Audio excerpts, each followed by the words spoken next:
Use leite morno ou água morna para que as bactérias do fermento possam se multiplicar e crescer bem a massa.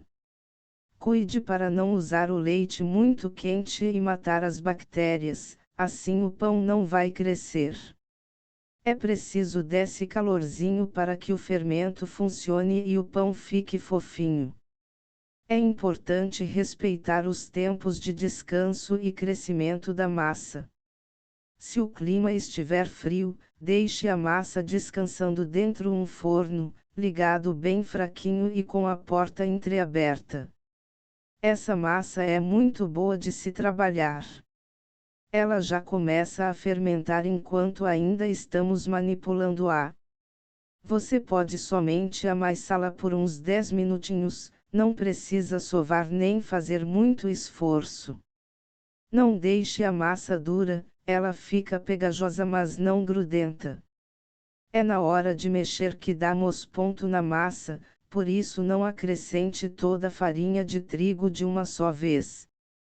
Ingredientes para pão caseiro fofinho e econômico: 3 ovos, 5 colheres, sopa, de açúcar, 75 g, 3 colheres, sopa, de manteiga ou margarina, 75 g, 1 colher, chá, de sal, 5 g, 1/4 xícara de leite morno, 250 ml, 1 colher, sopa, de fermento biológico seco, 10 g, 7 xícaras de farinha de trigo, 700 g, uma gema de ovo para pincelar.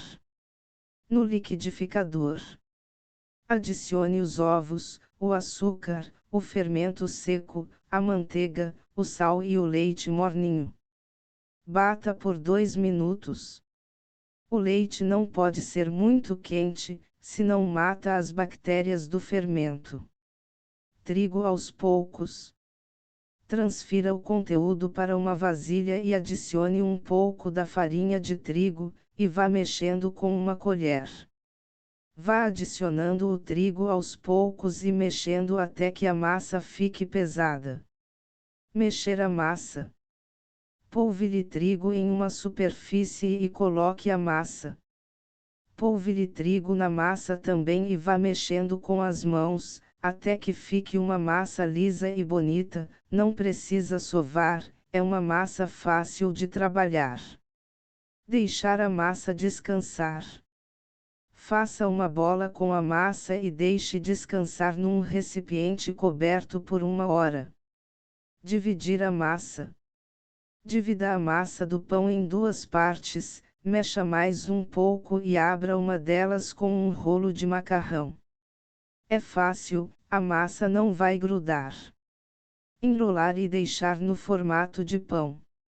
Enrole a massa para que fique com as bordas bonitas e faça o mesmo com a outra metade. Deixar crescer. Coloque as 2 partes em uma forma untada, cubra com um plástico e deixe descansar por mais 1 hora. Assar pão caseiro. A massa de pão estará bem crescida. Pincele com uma gema de ovo e leve para assar em forno, pré-aquecido a 200 graus C, por 25 minutos e está pronto. É só se deliciar com esse pão caseiro fofinho.